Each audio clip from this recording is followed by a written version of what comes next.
So welcome everyone to a slightly different video. This time I am going to be looking at a tier list for the courses.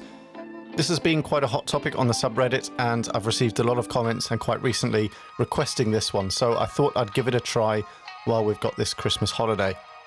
Also, this coincides with coming up to 3 years of the channel, so I just wanted to say at this point a huge thank you to everyone for all their support over the last 3 years. We've now grown to about 7,500 subscribers. We've clocked up 1.5 million views and I've calculated it out to be about 8.8 years of watch time, so a huge thank you to all of you. I hope you're enjoying the growth of the channel and the game over the last 3 years. I know I have. So to clarify on this one, these are going to be very subjective ratings. This is guaranteed to bring up some disagreement in the comments, which I welcome, but please be respectful of other people's opinions on this. Also, I wanted to say here that the traditional scale of S, A, B, C, D, E doesn't really work here because there aren't any courses that are E or D or C, no matter how much you try to recalibrate that scale. So instead, what I've decided to go for is a scale ranging from 7.5 to 10, and this is out of 10. I don't think any of the courses in the game sit below a 7.5, and it is pretty close, bunched up towards the top, but this framework seemed to work for me, so just humour me on that. I tried to take as many factors into account as possible when doing these ratings, but ultimately the decision came on if the course was chosen at random, how would I feel about it? Anyway, I'm going to do these courses in chronological order, starting with the core 8 free courses, and the first one is of course Tourist Trap. Now this one really helps to set the benchmark for these ratings. Tourist Trap, for me as a player, is one of the finest courses on the game. It has some brilliant hole designs that are simple, compact tests of different skills that you need in your putting arsenal. The only thing I think that brings it down slightly is that compared to some of the newer courses, there aren't mechanics, there aren't some of these big art surroundings that we've seen, even though it has had a repolish recently. So I'm going to kick this off by giving Tourist Trap 8.5 out of 10. Next up we have Cherry Blossom. Now Cherry Blossom for me is a really strong course. It has a similar feel to Tourist Trap of these close, refined putting techniques that you need to succeed. It has clean cut edges and some very clever angle play. Now the advantage over Tourist Trap here is that both the hard and easy course are beautiful places to be. Not that Tourist Trap isn't nice, but Cherry Blossom just is an incredible place to sit even without playing the mini golf. So for me, a very strong contender. Cherry Blossom sits at a 9.5 out of 10. Next up, to contrast with the serene feel of Cherry Blossom, we have Seagull Stacks. Now, this is one of the harder courses to play. The inconsistent bounces that you get off the rocks make this quite a challenge. The easy course has some lovely, simple, elegant hole designs, and the hard course is properly difficult. Combine that with the more hostile environment, you've got the grayscale on the night course, makes it feel a little bit more abrasive to be in, so for some people that won't be as fun, but I really love the challenge of it. So a strong 8.5 from me for Seagull Stacks. Next up we have Arizona Modern. So Arizona Modern for me for a long time was the course that if people asked what was your favourite, I would always think of Arizona Modern first. I really like the set of challenges that the holes pose. You've also got these clean cut edges that you'll see as a theme I quite like in the courses. There's some great play with height, with angles, with little jump shots. But looking back through it, there are a couple of holes on Arizona Modern that are slightly underwhelming compared to the others, and so that's the only thing that brings it back a little bit. But a lovely place to be. I'm going to give Arizona Modern a 9 out of 10. So next up we have Original Gothic. Now I joined Walkabout Mini Golf just between the release of the easy and the hard version of Gothic, so I got to playing this one quite a lot, and those of you that have been with me since the start will know that my very first video was a compilation of all 18 holes hole-in-one on the easy course. Now Gothic has a string of holes at the beginning that are very hole-in-oneable, and I like that that puts you under pressure early on. There are some other interesting holes that come a little bit later on, but it doesn't sit quite up there with, let's say, Arizona Modern or Cherry Blossom. So a good strong 8.5 sitting alongside Tourist Trap and Seagull Stacks. Next up we have Tethys Station, and this is one that I had to obsessively learn when I had it in a final of a live stream tournament. So I really got to understand the hole design and the hole layouts of this one, and learn the risk and reward of each, and from that side I started to really appreciate it. But again, this is one that is quite a lonely, quite an empty space, and for me that detracts slightly from the feeling of wanting to play it. You are up in space in a big endless void, and that's where you start to think about things, and it's a good idea not to get too existential while playing Walkabout mini golf. But some great hole designs, love playing it, but on this scale compared to the others, I give it a 7.5 out of 10. So next up we have Bogeys Bonanza, which I know for many is a very, very popular course, but for me it's one that I've always struggled to really grasp and get a hold of in the same way as the others. It is a lovely place to be, but it feels quite alone, is a good way to describe it. And the way that I've done this scale is when I take into account the hole design, the art design, everything like that, the deciding factor is ultimately if the course was picked at random, how would I feel about it? And for me, I'm perfectly happy to play Bogeys, but it is a 7.5 out of 10. Okay, we are now onto the very last free course, and we have Quixote Valley. So if you've watched a few of my videos, you might have noticed me mention this course a few times as being my favourite, and you might have an idea now of where it's going to sit. When I first opened this one up, the view, the vista over this high mountain, the feeling of height, the play on the much requested windmill trope from mini golf courses and how that was executed in Quixote Valley, combined with the soft edges, which was introduced for the first time on this one, and then the wind mechanic, which was new, but it's so natural and it's incorporated into the holes on the back nine so well that Quixote Valley for me is a 10 out of 10. Okay, now we're onto the DLC courses, and we start off with Gardens of Babylon, which is the first of the Lost Cities. Now, Gardens of Babylon has a lot going for it. It has some really clean-cut hole designs, which I like, some great angle play, and the backless greens that kind of characterised this one when it first came out made it a fresh set of challenges. That said, following Quixote was always going to be difficult, and it made you kind of notice the difference in the surroundings and the art and the just overall impression of the space that you were in. So it's a great playing course, some really great hole design, but from a surroundings point of view, I think that's where the score just comes down a little bit. So I'm going to give this one an 8.5 out of 10. Okay, next up we move to the second DLC, which is Shangri, another of the Lost Cities. So this saw some really interesting introductions. We have a lot of height play, a lot of distance involved in Shangri, which was a difference from a few of the courses that we've seen before.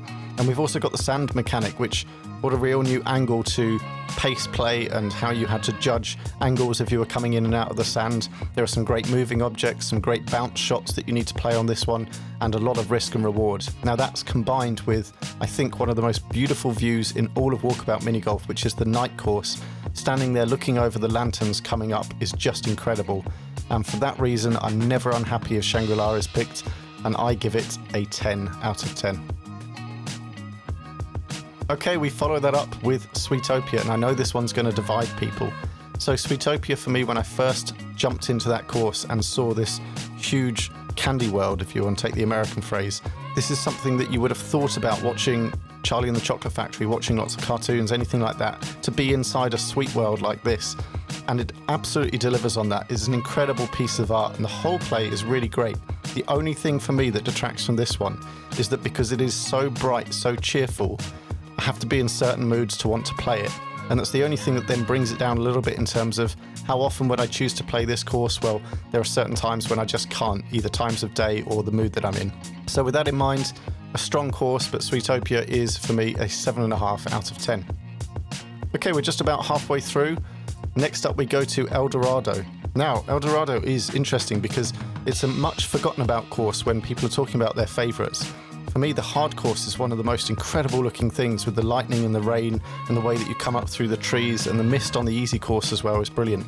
It is a challenging course. There aren't these clean cut angles that you've heard me like. You've got a lot of broken holes by design. That's part of the concept of this course. So I do enjoy it, but it is challenging. So I have to be playing well to get on well with it. That said, it is a strong one, and I'm going to give it another 8.5 out of 10. Next up, we move to the first licensed course, and what an incredible one to start on. Labyrinth is a film that I watched as a child and always thought about, what it would be like to be in that world, seeing the incredible puppets from the Jim Henson team and just thinking what it would be like to be alongside them, and then actually going into that place in a mini golf course is incredible. Combine that with some of the new mechanics introduced. You've got the gravity switch that we obviously see later on in other courses. Labyrinth is a really, really strong one, and I'm always happy when it loads. For me, that is a 9 out of 10. Okay, moving on from Labyrinth, we are on to the very first of the Jules Verne series, and that is 20,000 Leagues Under the Sea. Now, it was beautiful to be first put under the water in this one, in this incredible vessel, and the incorporation of the big sea monster that you'll also encounter later on in the course. I really love this one. Of course, we've also got the wind mechanic where you've got these suction pipes and blowing mechanics as well to lift you up and move you along. So, really strong course and some great hull design. But for me, it's not one that I always feel that I'm gripped and want to go back to as much as some of the others. I have seen on other people's tier lists, this is very, very strong. But for me, it sits at an 8 out of 10. Okay, we follow 20,000 Leagues with another licensed course, and that is Myst. So it wasn't a game that I had played, but I knew a lot of people that spoke about just how incredible it was to be able to go into Myst in VR. I know they have their own game, but to then put a Walkabout mini golf course inside of it is fantastic. Obviously then we have a lot of these kind of puzzle mechanics, and that's a really clever take on some of the whole design and some of the risk and reward, and it's balanced, I think, brilliantly. It's a lovely place to be, and you have to be engaged. Your brain has to properly be engaged with this one. It is not an easy course, but it is a strong one, and I give it a strong 8.5 out of 10. Okay, now we move on to Atlantis, which was another of the Lost Cities. I think this was hugely requested before it was actually released. And what it delivered for me was that feeling of being underwater, which I'd experienced when going scuba diving, was instantly delivered going to this course. And you could take away all the whole play itself and just have that, and I would love this course. The holes are a challenge. You've got some complex things with the backless greens in parts, you've got some longer holes, you've got some inconsistent bounces, you've got some more consistent bounces, you've got a lot to work with on this one, so another one that you have to be quite engaged with. So that combination of the difficulty with the incredible art environment puts this one at a strong 9 out of 10. Okay, now we go to Upside Town, which is again going to divide the audience. I know it's not been the most popular, but if this comes up, I like the challenge of it. I like that it's some different mechanics but done in a really neat way, and I know there are some putts that you have to play on the sidewall and over your head, but generally the holes are completed before you've got to that point. So the difficult shot is almost always played conventionally. Combine that with that feel of the New York City and all the artwork and all the little details of all the flats and spaces and rooms that you come across in this one, make it a lovely course to go and visit just to explore. That said, on this scale I give it an 8 out of 10. Okay, we have 6 left to go, and the next one, we have a strong finish here, is Temple at Zerzura. So visually when this one loads up, it is just one of the most impactful and beautiful spaces to be in. The lovely sun in the distance and the sand and the huge scale of this one, combined with the kind of godlike lights that start to get incorporated in the night course. Then you've got the whole play, you've got some really neat confined holes and also some long ones, so it's not like the whole course is stereotyped into one type of shot play. So Temple at Zerzura, a real favourite of mine, and that sits at a very, very strong 9.5 out of 10, up there with Cherry Blossom. Okay, next up we have the second of the Jules Verne series, and that is Journey to the Centre of the Earth. So this is characterised by the work around rocks and around height for the start of it, and then you move into these different zones, which is a really nice way of incorporating different design ideas as you progress through the course. Now, one of the strongest things for Journey to the Centre of the Earth is the incredible vista that you get when you come out just into the mushroom area and then beyond and look out onto the monster-filled waters in the distance. It is just a stunning view. It's up there as probably one of the top 3 views in the whole game. But the shot play itself, I just feel, is one that I've not quite connected to as much as the others, so I'm going to give Journey an 8 out of 10. Next, we have the first of the Evil Lairs collection, and that is Laser Lair. So obviously the mechanic on this one being the lasers that cut the ball in half, brilliantly fun, but also when incorporated into the holes themselves, gives these kind of no playing zones. And the timing, the angles, all of it combined to make some of the best shot decisions in the game. Laser Lair is fun if you want it to be. It's also a great challenge. It's a very precise course if you want to score very strong scores. And for me, that places it right up at a 9 out of 10. Okay, now we go to Alfheim, Land of the Elves. This is by far one of the best looking courses they've ever released.